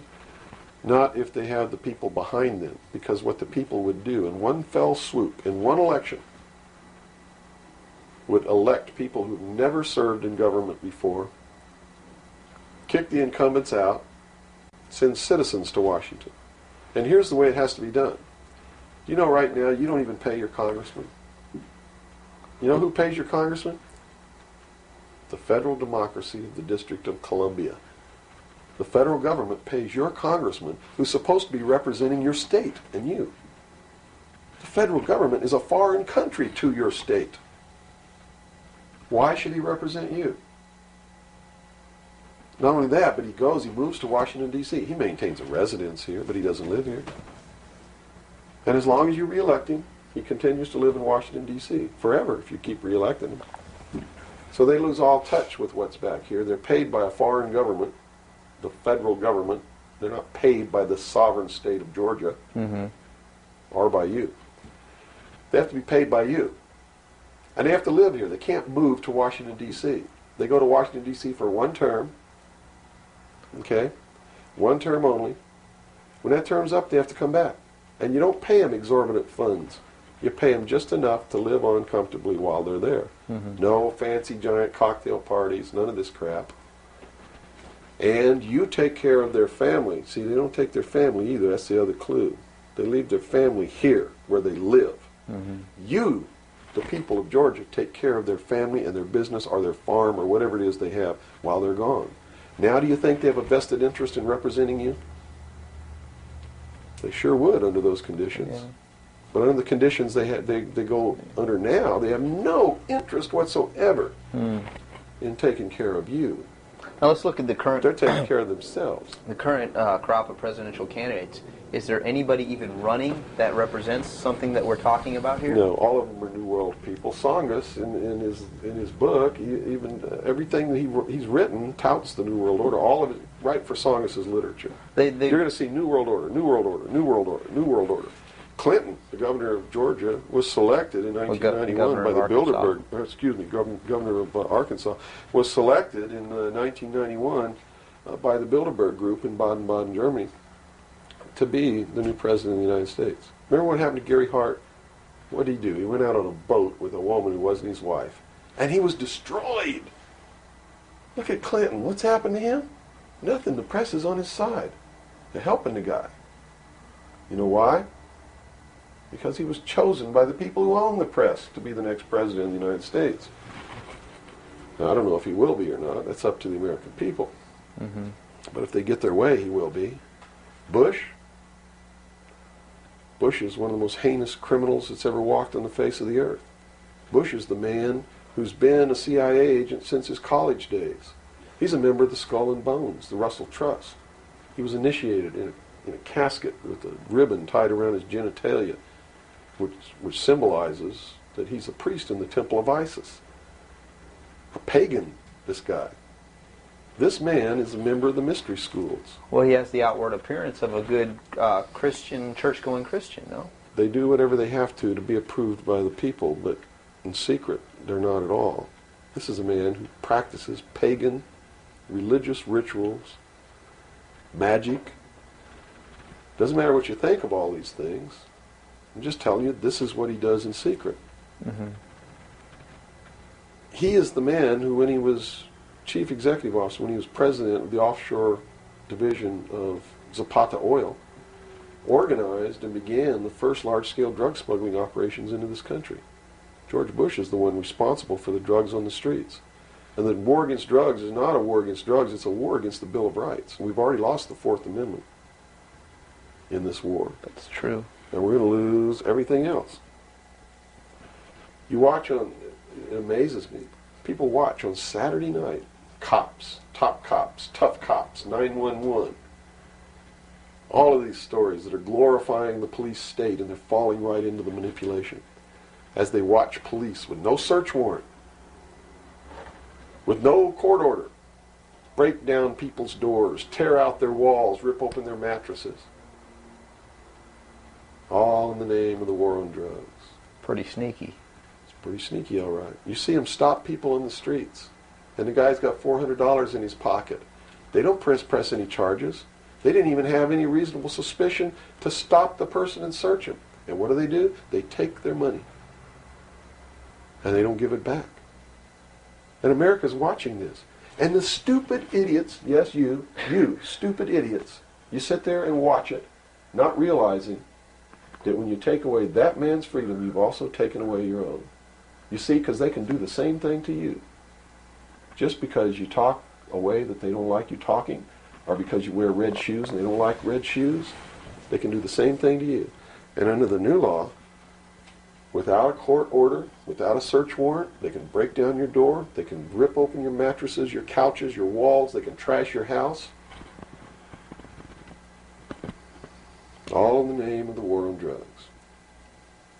And let's say they don't like the color of your shoes. All they have to do is drop a little pouch of cocaine in your living room, behind your couch, and find it and say, aha, you're a drug dealer.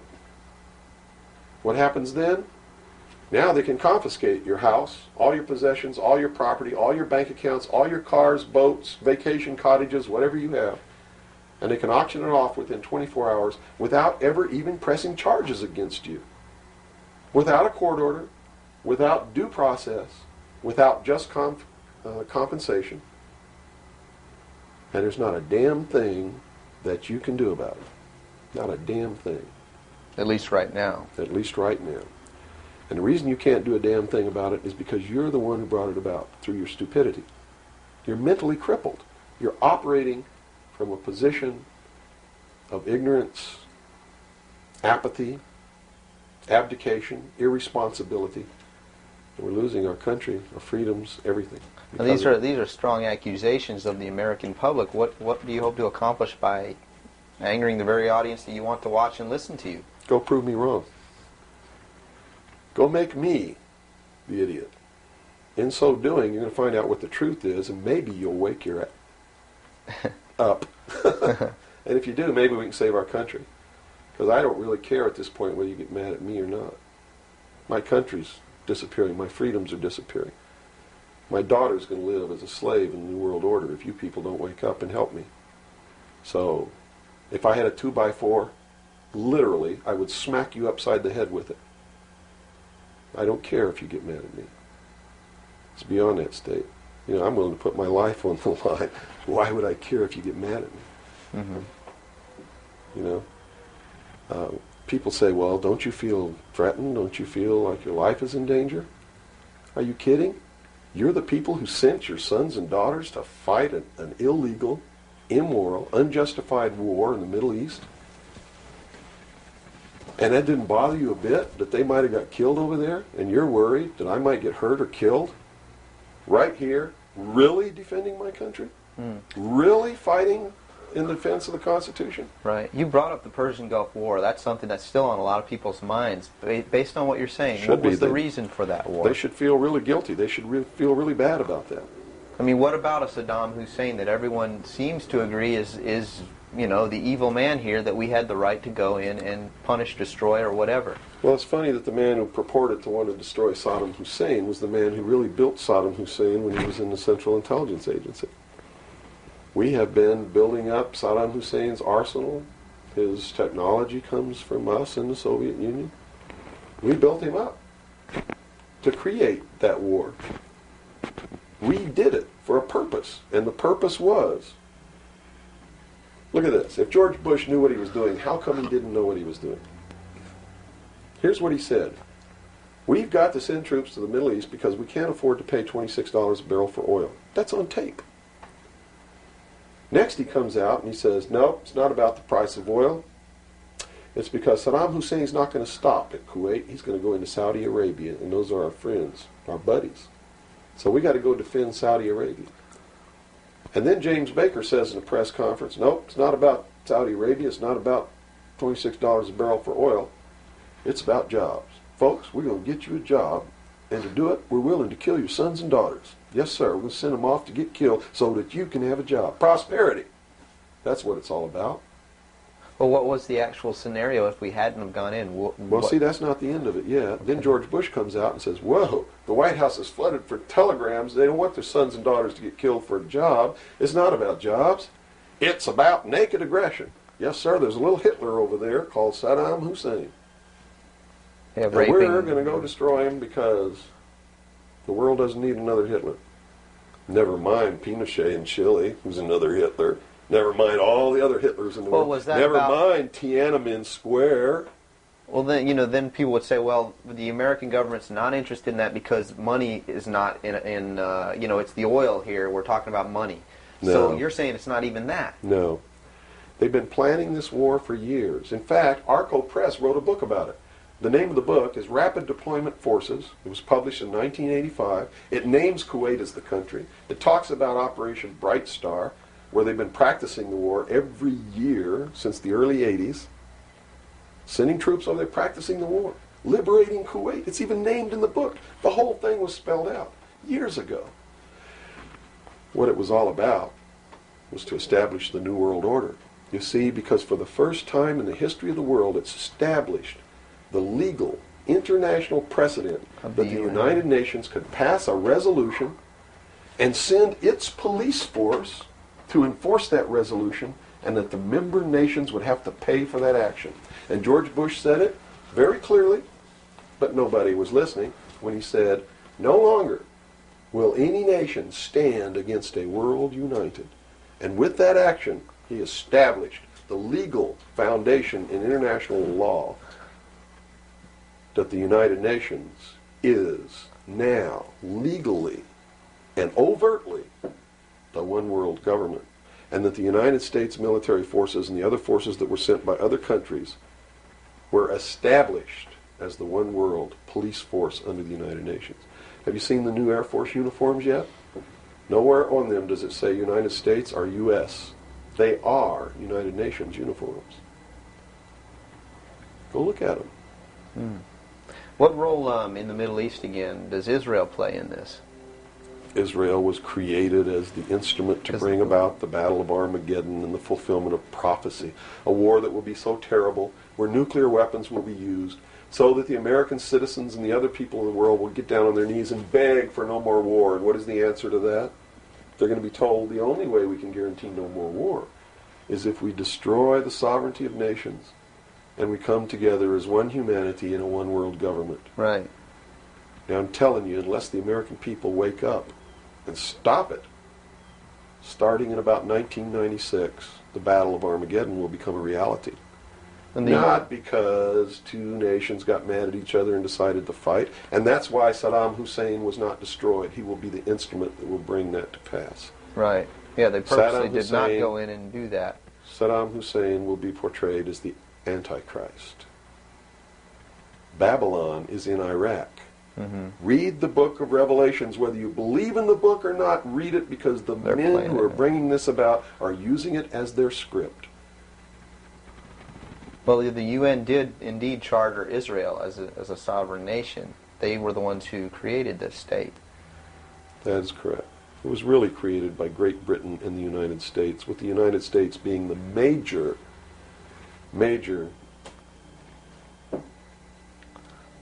instigant. Okay, and the Jewish people were then being manipulated into believing it was for some other reason. That's correct.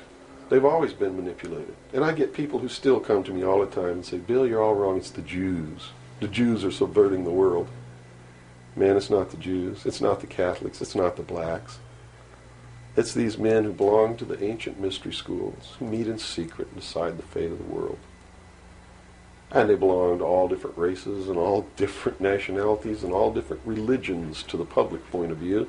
But in secret,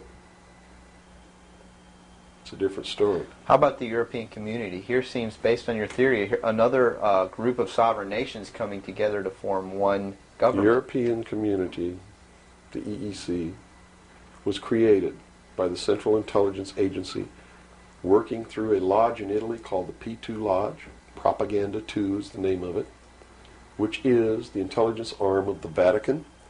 And Prince Bernard, who is the leader of the secret World Council that controls these secret societies around the world, called the Bilderberg Group. And that's the truth of the matter. And well, during its creation, they just threw out Margaret Thatcher. She was really opposing this. Yes, she was, and that's why she got ousted.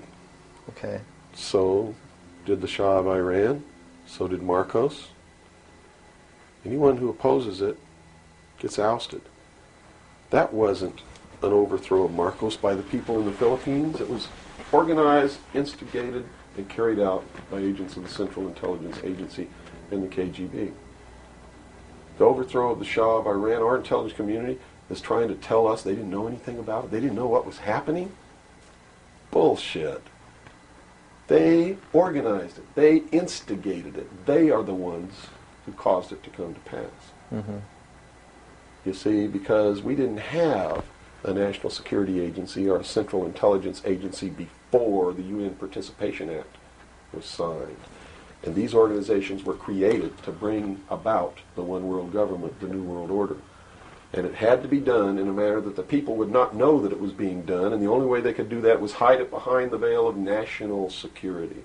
And the Cold War was a manipulation maintained to bleed the people of tax dollars to fund the creation of the police force of the New World Order, which is the Army, Navy, and Air Force and Marines of the United States and the Soviet Union. And the people didn't rise up in the Soviet Union and overthrow communism. It came from the top down because it had to be done. There has to be a bringing to the same level of all the peoples of the world to approximately the same political viewpoint, so there's not big disparity in order to be able to justify the merger of all these countries together. Well, who now is ruling the forces of the former Soviet Union? You have Yeltsin in now. As Gorbachev supposedly went down, but we're not sure about that. Well, let me tell you this. From the beginning, there was never any war between the United States and the Soviet Union. It was created by those at the top to fund the New World Order and the New World Order's police force. At the highest levels of all countries, they all belong to the same club. And we, the people, sit back and we watch this grand drama which is being played out for our benefit, not theirs. If it wasn't for us, they wouldn't even have to do any of this. But you see, they just can't come out and destroy all of us because they need slaves. They need people to make their shoes and make their cars and mine the ore. They need worker bees, and that's what we are. In the New World Order, we will be the worker bees, the slaves. So the Orwellian view of the vision of the future wasn't too far off based on this scenario. George Orwell was just like me. He was a low-level member of British intelligence who was appointed to a position high enough where he saw the same documents that I saw. And he tried to warn the world just like I'm trying to warn the world, only he wasn't willing to take the risk that I'm willing to take. So he wrote it in a book called 1984 and spelled out exactly what's coming as a warning to the people of the world, as a work of fiction. But you notice that that work of fiction really stirred people up because they knew that it wasn't fiction. In their heart of hearts, everyone who's read that book knows that it's coming. It's a possibility. Most people won't recognize it overtly or publicly because then, if they recognize it, they have to be responsible to do something about it. And that's what every one of you have been resisting all your life, is being responsible to do something about it, to get involved. That's why you'll walk away from a girl being raped on the street by a gang of thugs rather than go and try to help her. And I'm not talking to all of you. I know there's some of you out there just like me. But most of you are just exactly what I've just described. Most people are no better than animals who do not have intelligence because they don't use their intelligence.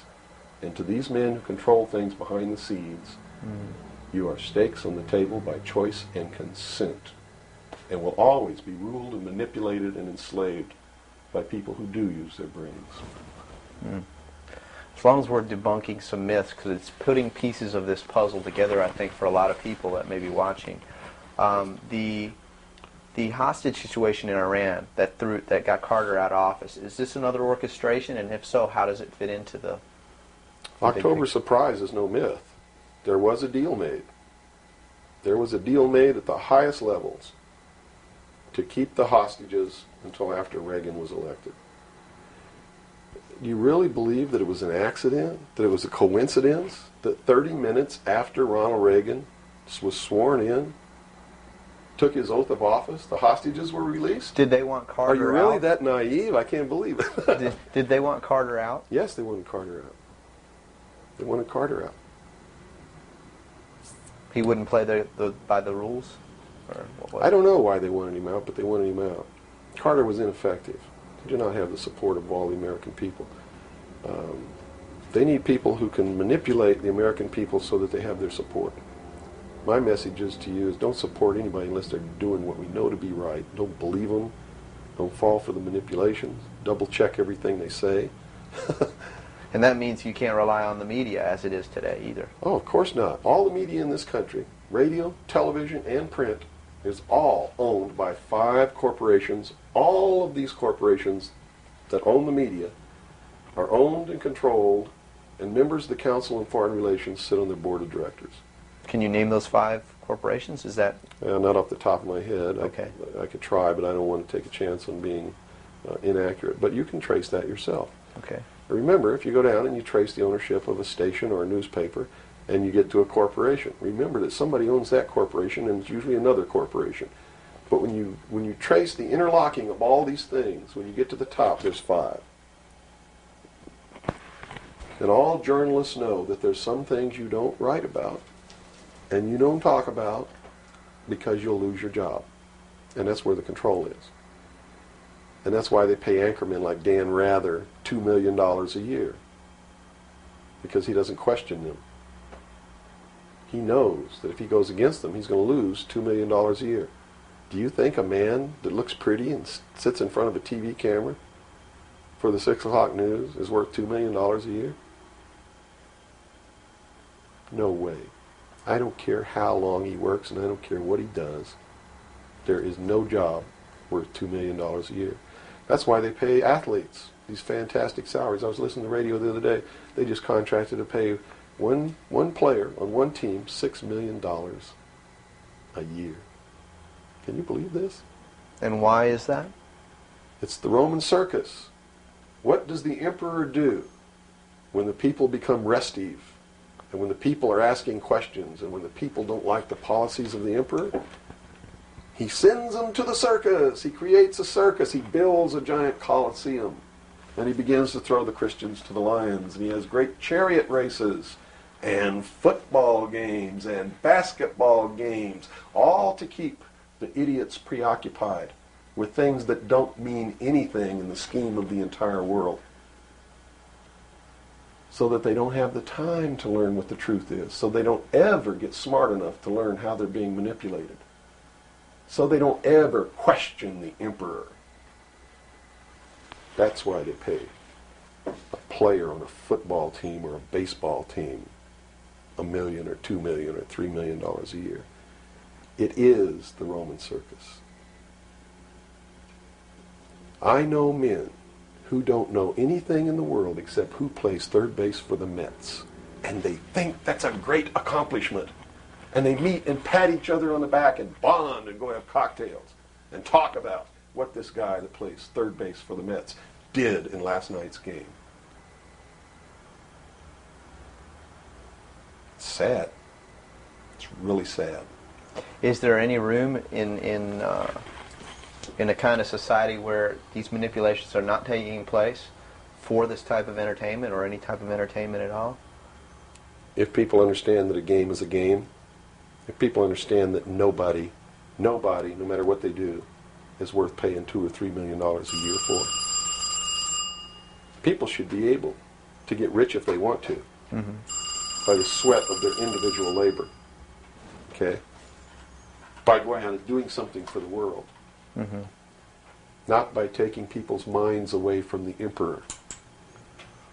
It's a game. Football's a game. Football's a game. But let me tell you something.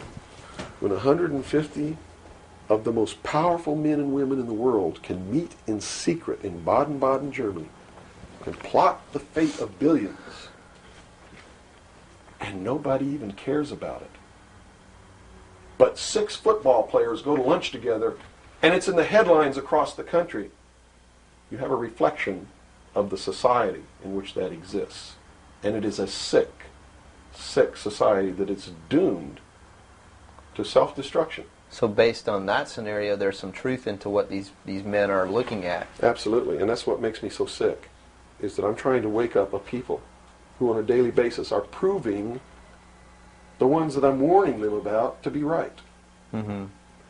Well, so that even though a minority, there are people out there that you recognize are awake to this, if they don't do something about it, they will lose that ability to be free in that way. That's correct. Whether they might think, well, I don't need to worry about it because I know what I know and I'm fine. That's it doesn't right. work that way. There's a connection here to everything. That is correct. That is absolutely correct.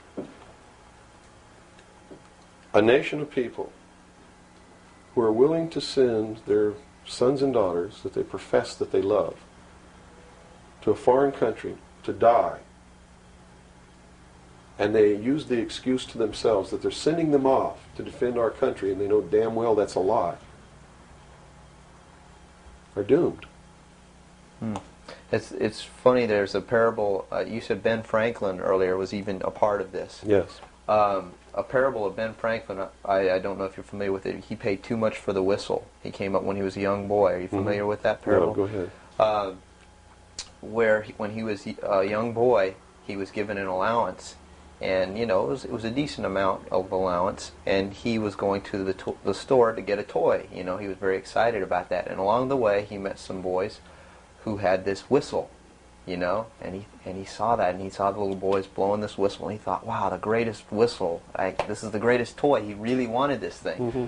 So without asking, he gave all his money away, to these boys for this whistle, and he went home, and sure enough, he got very bored with it, and he had no more money to buy something that was really, worthwhile to him. Sure. And so from that point on, he had a saying that said, don't pay too much for the whistle. And I think somehow that relates here. He's also the one, when the Constitutional Convention was finished, when they wrote the Constitution and signed it, when it had been signed, he walked out the doors.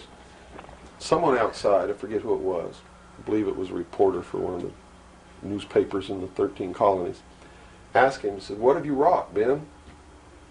Ben looked at him and he said, "A republic, if you can keep it."